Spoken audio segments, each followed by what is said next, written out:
What's going on, guys? My name is Wade with Tech Daily, and in this video, we are checking out the new Amazon Fire HD10 tablet with Alexa. If you guys remember, over the summer, I actually did a video showcasing the Fire 7, the Fire HD8, and the Fire Kids Edition tablets, and for whatever reason, it took Amazon a while to actually launch the HD10. But here it is, finally available for purchase. It is the biggest tablet Amazon currently offers with a 10.1-inch display, but starting at just $149, like all of Amazon's other tablets, this is definitely one of the most inexpensive full-featured devices on the market right now. We'll also take a look at the official flip cover case that you can purchase separately for the tablet if you find yourself needing a little bit of protection for the device, and this retails for $40 by itself from Amazon as well. You can find links to these products down below if you're interested in purchasing one or learning a little bit more, but without further ado, let's go ahead and get into it. As far as the packaging and what all comes inside the box, you really just get the absolute basics here, including your standard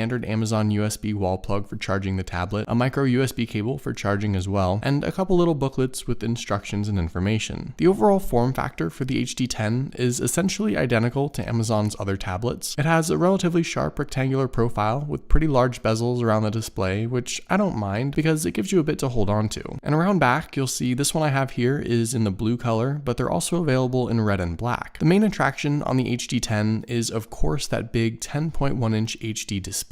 It's a full HD 1080p screen coming in at a resolution of 1920 by 1200 for about 224 pixels per inch. Keeping in mind the fact that this tablet only costs about $150, the viewing experience on these Amazon tablets is not a bad one at all. It's bright enough for indoor use, colors overall look very nice, and while there is a bit of glare, especially with the big lights I have behind me, under normal conditions, I wouldn't consider it an issue. And even as large as the screen is, anything you're viewing still retains quite a lot of detail. Is this the boldest, brightest, and best tablet on the market? Absolutely not. But for the price, I don't think anyone would be disappointed with the screen on this thing, because whether you're browsing the web or looking at pictures or watching a movie, it's honestly going to all look very good overall. The form factor for the HD10 is once again identical to Amazon's other tablets. You do get a front-facing camera towards the top that you could use for video chat if you needed to, but it really isn't all that great. On the top edge is where you'll find all of the buttons and ports, including power and volume, the USB port, the headphone jack, and a small microphone hole. And on the side, or I guess the bottom if you're holding it in landscape, are dual stereo speakers tuned with Dolby Audio. For whatever reason, I've seen some people say they aren't too happy with these, but I actually thought they sounded really good overall, and they put out a pretty loud sound. The housing on this guy is the same plastic as any other Amazon tablet. Not the best material, certainly not crazy high quality, but durable enough, and definitely helps keep the cost down. And there's also a 2 megapixel rear camera that can record up to 720p video, but once again, it's just really not all that great. The software on the HD10 is Android, but it's Amazon's own look and feel, which they call Fire OS. The quad-core 1.8 GHz processor and 2 GB of RAM are enough to make the device feel pretty quick, and it can handle any sort of apps and games you throw at it. However, because it's Amazon's Fire OS, Amazon decided that they want you to only use Amazon-related apps and services on the device. So the Amazon App Store is where you download all of your content, and if you're already embedded in the Amazon ecosystem, if you're familiar with the apps Amazon offers and know that's enough for you, then that's not really a big deal. But if you need to use apps from Google's Play Store, you're going to have to install the Play Store on your own, which is possible, and I'll leave a link on screen to a tutorial on how to do that. One of the main reasons Amazon updated their tablets this year was to include Alexa, Amazon's smart assistant. There are tons of things Alexa can do, like checking the weather, searching the web, controlling apps on the device, as well as any connected smart home devices, and so much more. I feel like nowadays I don't really need to explain how something like Alexa works because personal assistants are everywhere, but just know that while you don't have to use Alexa at all, she is a nice addition to these tablets. The $149 version of the HD10 includes Amazon special offers, which is just a fancy way of saying the lock screen will show Amazon advertisements for products and services. For about $15 more, you can get the ad-free version of this tablet, but personally, I don't find the ads to be a big deal because I only ever see them for a split second anyway. Amazon claims up to 10 hours of battery life on the Fire 10, and while I wasn't personally getting that, it was closer to about 9 for me. Battery life overall is pretty good. It's not the absolute best in the tablet market space, but it's certainly towards the top. Now, there are a lot of different cases and things you can buy for these tablets, but Amazon does offer their very own flip case for $40. And while that is maybe a little pricey, the case itself is actually surprisingly nice. The outside is sort of this higher quality fabric material that's pretty grippy grippy. The inside is a microfiber material to make sure it doesn't scratch the screen, obviously, and the case the tablet sits in is just a simple plastic housing. It's a pretty slim fit around the device, even with the cover, and the magnetic flip cover does serve a few different purposes. Of course, it covers the display to protect it when it's not in use, and your Fire device will wake up and sleep automatically when you open and close the cover. But you can also use the cover as sort of a kickstand if you want to have the device sit upright on a table or desk, and it does work in both portrait and landscape. I always found that Amazon tablets were pretty durable overall. The plastic housing can take a beating, and they do a good job to ensure the screen doesn't easily scratch, but I think this flip cover is a pretty good investment. For $150, I really think the HD10 is an excellent choice for someone who wants a big screen tablet but doesn't want to pay iPad prices. It's definitely catered towards the casual user who likes to consume media, and it's a great device for just watching shows and movies as well as browsing the web. There are obviously a lot of other flagship tablets on the market that can do more and that offer more than this one, but Amazon still does a great job with what they do offer, and I don't think anyone would be disappointed if they ended up with this guy. So hopefully you guys enjoyed this video. Let me know what you think of the Amazon Fire HD10 in the comments below. Also, be sure to follow Tech Daily on Twitter and subscribe to the Tech Daily YouTube channel if you haven't already,